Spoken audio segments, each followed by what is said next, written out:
कुछ लोग पूरी जिंदगी लगे रहते हैं कमाने के लिए। धन पैसा वही सर्वोपरि होता है। उनकी जिंदगी में उन्हें लगता है कि बहुत ज्यादा धन कमाने के बाद वो आराम से सुखी होकर अपना जीवन जिएंगे। लेकिन वही धन वही संपदा उसके बच्चों की लड़ाई का कारण बन जाती है। और वही दूसरी तरफ कुछ लोग अपना सब कुछ छोड़कर, अपना घर परिवार, अपनी धन संपदा सब कुछ पीछे छोड़कर संन्यास ले लेते हैं। उन्हें लगता है कि संसार को त्याग कर वो असल मुक्ति का रास्ता अपना सकते हैं, जीवन का असली सुख अनुभव कर सकते हैं। दोनों ही आदमी अपने अपने स्तर पर सुखी होने के लिए नाना प्रकार के प्रयास करते रहते हैं। एक धन संपदा इकट्ठी करता रहता है और दूसरा धन संपदा त्यागता रहता है। लेकिन सवाल यह है कि असली सुखी आदमी कौन है? वो जिसने धन संपदा इकट्ठी की या फिर वो जिसने धन संपदा त्याग दी? और अगर इन दोनों में से कोई नहीं, तो किस प्रकार का इंसान हमेशा सुखी रह सकता है? आज की जो बौद्ध कहानी मैं आपको सुनाने वाला हूं, उसमें आपको ऐसे तरीके पता चलेंगे जो एक आदमी को असली सुख का अनुभव करा सकते हैं। इन तरीकों से जीवन व्यापन करने से आपको असली सुख के बारे में पता चलेगा, असली आनंद के बारे में, जिसे हम कहते हैं परमानंद। परमानंद। इससे पहले कि आप इस कहानी में खो जाएं, इस चैनल को सब्सक्राइब जरूर कर लें। तो चलिए कहानी शुरू करते हैं। जब किसी के घर में वैरागी मन का बच्चा पैदा हो जाए तो घर वालों को बहुत चिंता हो जाती है। घर वाले सोचते हैं कि यह संसार में कैसे जिंदा रहेगा, कैसे धन कमाएगा, कैसे अपना पालन पोषण करेगा, क्योंकि वैरागी मन का बच्चा अक्सर संसार से विरक्त ही रहता है। वैराग्य का मतलब ही अपनी मस्ती में खो जाना होता है। उसका इस संसार से कुछ लेना देना नहीं रह जाता। ऐसा ही बच्चा रामचंद्र का था। रामचंद्र एक गांव में रहा करते थे। रामचंद्र का गांव वेणुवन के पास था। उन्होंने अपने जीवन में बहुत धन संपदा कमाई। वो वहां के प्रतिष्ठित सेठ हुआ करते थे। लेकिन जब उनका पुत्र हुआ तो ज्योतिषियों ने बताया कि यह बच्चा आगे चलकर वैरागी हो जाएगा। वो ये सब धन संपदा त्याग देगा और यह धन संपदा यूं ही दान में चली जाएगी। यह सुनकर रामचंद्र बहुत चिंतित हो गया। जो धन संपदा उसने इतनी मेहनत से इकट्ठी की थी, वो यूं ही दान में चली जाएगी।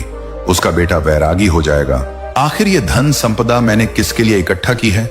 इसका भोग कौन करेगा? लेकिन जैसे तैसे रामचंद्र ने ज्योतिषियों ऐसे कुछ तरीके पूछ लिए कि वो अपने बच्चे को कैसे वैरागी बनने से रोक सकता है।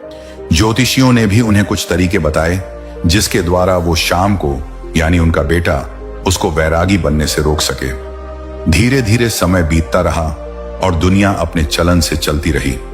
श्याम धीरे धीरे बड़ा होने लगा और उसके पिताजी यानी कि रामचंद्र फिर से धन संपदा और ज्यादा बनाने में जुट गए। श्याम के पिता ने श्याम के लिए किसी भी चीज की कोई कमी नहीं छोड़ी थी। हर इच्छा उसकी पूरी होती थी। वो उसको सुखी रखना चाहते थे। वो चाहते थे कि मेरे बेटे को दुख का अनुभव न हो, तो फिर वो वैरागी क्यों बनेगा? लेकिन जब श्याम 7 साल का हुआ तो एक दिन उनके द्वार पर एक बौद्ध भिक्षु पहुंच गया। वो वहां पर भिक्षा मांगने के लिए आया था, लेकिन श्याम उसके साथ घंटों बातचीत करता रहा। उसके पिता को जब यह पता चला तो वो श्याम को डांटकर बौद्ध भिक्षु से दूर ले गए। वो सोच रहे थे कि इन भिक्षुओं के पास बैठकर कहीं मेरे बेटे का मन वैरागी ना हो जाए। इसलिए उन्होंने बौद्ध भिक्षु को डांटकर वहां से भगा दिया और अपने बेटे को समझाते हुए कहा कि बेटा, मैंने तुम्हारे लिए किसी चीज की कोई कमी नहीं छोड़ रखी है। तुम इन भिक्षु के पास क्यों बैठते हो? क्या मजा आता है तुम्हें इनके पास? मैंने तुम्हारे खेलने के लिए नाना प्रकार के खिलौने ला रखे हैं। इतनी दासियां तुम्हारी सेवा के लिए लगा रखी हैं, लेकिन फिर भी तुम ये सारी भोग की चीजें छोड़कर इन भिक्षु के पीछे क्यों भागते हो? ये सुनकर श्याम ने कहा कि पिताजी, मैं इन चीजों से उग गया हूं। ये सब चीजें मैंने इतनी ज्यादा भोग ली है कि मेरा मन अब इनसे ऊब चुका है। मुझे कुछ और चीजें चाहिए, कुछ और आनंद चाहिए, कुछ अलग प्रकार का सुख चाहिए। अब श्याम तो बच्चा था। उसके पिताजी उसको इस बात का क्या जवाब देते? उनके पास इस बात का कोई जवाब नहीं बना। आखिरकार उन्होंने निश्चय किया कि वो उसके मनोरंजन के लिए और भी नई नई चीजें लेकर आएगा, ताकि उसका मन वैराग्य की तरफ भटक न सके। लेकिन जैसे जैसे श्याम बड़ा हो रहा था, वो समझदार भी हो रहा था और अब उसे समझ में आ चुका था कि धन संपदा इकट्ठी करने से कोई सुख प्राप्त नहीं होता है। वो बस सुख की भ्रांति देता है। इसलिए वह ज्यादातर अपना समय संतों और भिक्षुओं के साथ बिताने लगा। एक दिन जब उसके पिता ने उसे संतों के पास बैठे देखा तो उसका खून खोल गया। उसने सोचा कि मैंने जिंदगी भर जिस बच्चे के लिए कमाया वो भिक्षु बनने जा रहा है। मैंने उसको इतना समझाया, सारी सुख सुविधाएं उसके लिए हाजिर करवाई, और फिर भी ये मुझे छोड़कर, मेरी संपत्ति को छोड़कर वैरागी बनना चाहता है। ऐसा वैराग्य में है क्या? उसका मन इस बात से बहुत ज्यादा दुखी हो गया था, इसलिए उसने गुस्से में अपने बेटे का हाथ पकड़ा और सीधा उसे अपने घर पर ले गया। घर ले जाकर उसने अपने बेटे के चेहरे पर तमाच से थप्पड़ मारा। गाल पर थप्पड़ पड़ते ही कोमल स्वभाव श्याम के आंसू टप टप करके नीचे रामचंद्र के पैरों पर गिरने लगे। इसके बाद रामचंद्र को एहसास हुआ कि उसने बेवजह ही, बिना कोई बात ही अपने बेटे को यूं ही थप्पड़ मार दिया। उसने अपने बेटे को समझाते हुए कहा, मैं तुम्हारे आगे हाथ जोड़ता हूं। मैंने ये धन संपदा इसलिए इकट्ठी नहीं की कि ये दान में चली जाए। मैं चाहता हूं कि तुम इसका सुख भोग करो। तुम मेरी संपत्ति को भोगो। तुम्हारे अलावा मेरा है ही कौन? इस संपत्ति का मालिक कौन बनेगा? और यही असली सुख है। पूरी दुनिया धन के पीछे भाग रही है और तुम्हें यह धन विरासत में मिल रहा है। इसका भोग करो। तुम क्यों वर्ग की तरफ जा रहे हो? ऐसा क्या है भिक्षुओं में? ऐसा क्या है इन संतों में जो इस खजाने में नहीं है, जो इन दासियों में नहीं है, जो इन नाना प्रकार के भोग की वस्तुओं में नहीं है? ऐसा क्या है संतों में? यह सुनकर श्याम ने अपने पिता से कहा कि पिताजी, मैं आपकी हर एक बात मानूंगा, बस आप एक बार आज शाम को मेरे साथ चलो। आज एक बहुत ही अच्छे संत का एक वक्तव्य होने वाला है। वो सत्संग करने वाले हैं, उपदेश होने वाला है ज्ञान का। आप एक बार वो ज्ञान का उपदेश सुन लीजिए, उसके बाद आप जो भी कहेंगे मैं आपकी हर आज्ञा का पालन करूंगा। पर आज शाम सिर्फ मेरे कहने से आप ये उपदेश सुन लीजिए। ये सुनकर रामचंद्र जोर जोर से हंसने लगा। उसने कहा कि ये कौन सी बड़ी बात है, मैं सुन लेता हूं। प्रवचन बताओ, किस संत का सुनना है, लेकिन उसके बाद अपना वादा याद रखना। देखो श्याम, सिर्फ तुम्हारे कहने भर से मैं संत का प्रवचन सुनूंगा, अन्यथा मुझे इन संतों के प्रवचन में कोई भी मजा नहीं आता है। यह सुनकर श्याम ने हां में सर हिला दिया।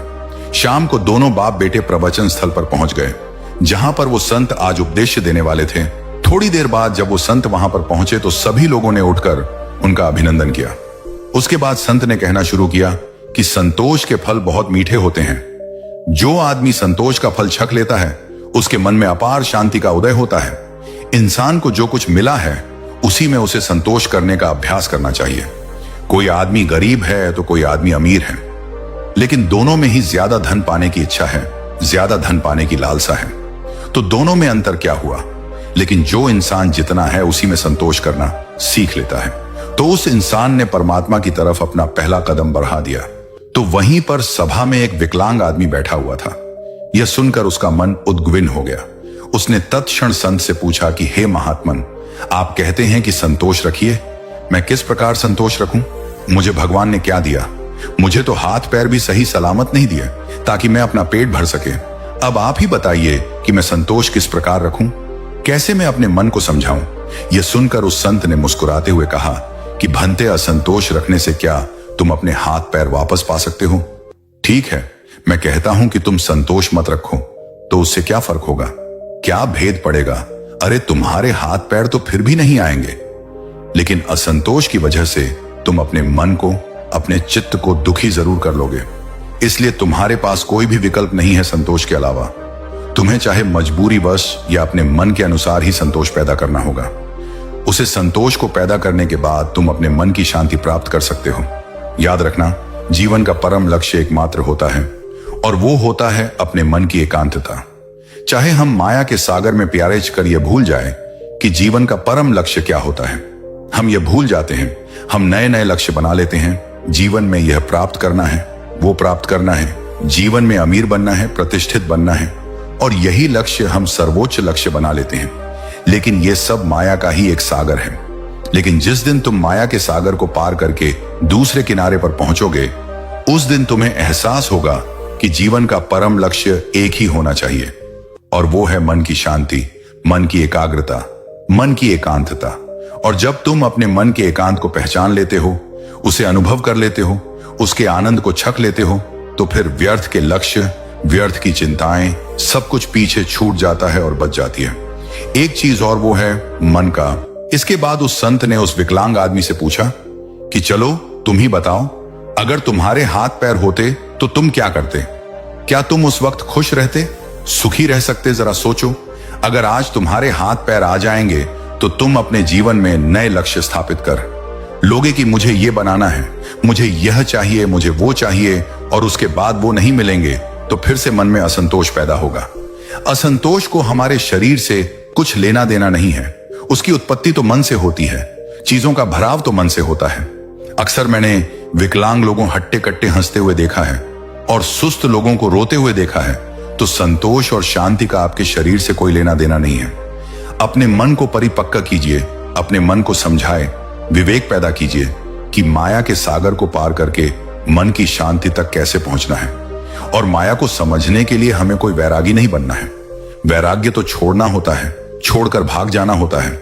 हमें पहले माया को संसार में रहकर समझना होगा, और जब हम माया को समझ जाएंगे तो उसके बाद हम सुखी मन से, तृप्त मन से संन्यास या वैराग्य धारण कर सकते हैं। माया में जकड़ा हुआ आदमी सुख संपत्ति को ही असली सुख समझता है।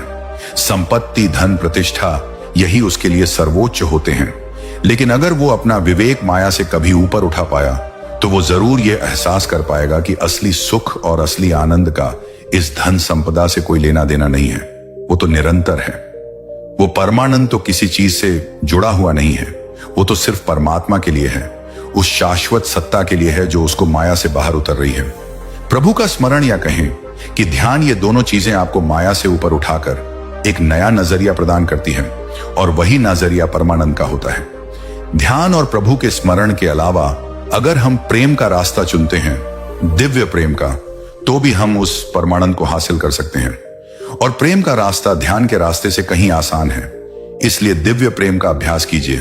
वो प्रेम जो किसी चीज से जुड़ा हुआ नहीं है, जो स्वतंत्र है, जो आजाद है, जो सभी प्राणी मात्र के लिए है। 3 रास्ते जो माया से ऊपर उठाकर परमानंद की स्थिति प्रदान करते हैं, ध्यान, प्रेम और प्रभु का स्मरण। आप कोई भी रास्ता अपना सकते हैं, सभी रास्ते एक ही मंजिल पर पहुंचते हैं। आज की युवा पीढ़ी अक्सर अपना समय गीत सुनने में लगा देते हैं, फिल्मी गीत, सिनेमा इत्यादि में अपना समय बिताते हैं। लेकिन हमारे पूर्वज हुआ करते थे जो सुबह और संध्या दोनों वक्त आरती और भजन किया करते थे, ढोल बजाते थे, कुछ लोग गाते थे और साथ मिलकर भजन कीर्तन किया करते थे। एक सत्संग होता था। लेकिन आज की युवा पीढ़ी इन सब चीजों को पीछे छोड़ चुकी है। भजन, आरती, कीर्तन, सत्संग इत्यादि करने से क्या होता है? आप उन लोगों को अंधविश्वासी कहते हैं। क्या आपको इसके पीछे का विज्ञान पता है कि भजन कीर्तन करने से मन के कौन से द्वार खुलते हैं? चलिए मैं आपको बताता हूं। जब भी हम कोई भजन कीर्तन करते हैं, उसमें शामिल होते हैं, तो उसमें हमारा चित्र शामिल हो जाता है। कोई आदमी बजा रहा होता है, कोई गा रहा होता है, कोई ताली बजा रहा होता है, और इस भजन और कीर्तन के साथ अपनी जिंदगी के अतीत की चिंताएं पीछे ही छोड़ देता है, और उसी भजन में उसका मन लग जाता है। वो मन धुल जाता है, वो मन पवित्र हो जाता है, जैसे किसी ने हमारे मन को साफ पानी में धोकर बाहर निकाल लिया हो। ऐसे ही क्षण होते हैं ध्यान के, और वही क्षण भजन, कीर्तन और सत्संग में मिलते हैं। इसलिए आज के बाद कभी भी ये मत सोचना कि भजन, कीर्तन और सत्संग सब व्यर्थ होता है। व्यर्थ कुछ नहीं होता, व्यर्थ होती है हमारी सोच। इसलिए युवा पीढ़ी से मेरी गुजारिश है कि भजन, कीर्तन और सत्संग या ध्यान, प्रेम इत्यादि में अपना समय बिताएं, इनके बारे में समझे, ताकि आप अपने मन के परमानंद के द्वार को खोल सके, एक अद्भुत आनंद अनुभव कर सके। उसमें मेरा कोई फायदा नहीं है, न ही मेरा कोई नुकसान है। मैं तो बस ये चाहता हूं कि जो स्वाद मैंने लिया, जो स्वाद मैंने छका, जो मुझे अच्छा लगा, वो दूसरे लोग भी छक सकें, वो भी उसका स्वाद उठा सके। ये भजन, कीर्तन, सत्संग वगैरह आप अपने घर पर भी कर सकते हैं, अपने दोस्तों के साथ भी कर सकते हैं। जो समय आप गप्पे लड़ाने में लगाते हैं, वही समय आप कुछ नई कला सीखने में लगा सकते हैं। आप ढोल बजाना सीख सकते हैं, आप कोई भजन याद करके उसको गाना सीख सकते हैं। इससे आपकी कला तो निकलेगी ही, साथ ही आपके मन भी धुल जाएंगे। उनको एक अभूतपूर्व शांति का अनुभव होगा, एक प्रेम का उदय होगा, परमात्मा का द्वार खुलेगा। आखिर मैं एक बात कहना चाहता हूं कि अमीर और गरीब दोनों में कोई भेद नहीं है।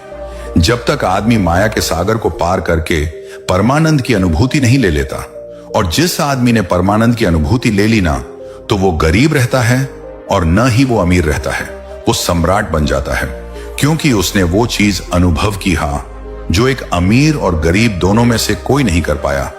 इसीलिए एक मध्यम वर्गीय आदमी जो कि मेरी ये वीडियो देख रहे हैं, वो भी इस माया के सागर को पार करके परमानंद को हासिल कर सकते हैं। बस उन्हें अपने मन को एक नई धारा देने की जरूरत है, एक नया रास्ता दिखाने की जरूरत है। उसके बाद आप अपने व्यर्थ के लक्ष्य छोड़कर उस लक्ष्य की तरफ चलेंगे जो वास्तविक है, जो वास्तविक आनंद प्रदान करता है। और उसके बाद आपके मन की सारी भ्रांतियां टूट जाएंगी कि असली सुख कैसे प्राप्त किया जाता है।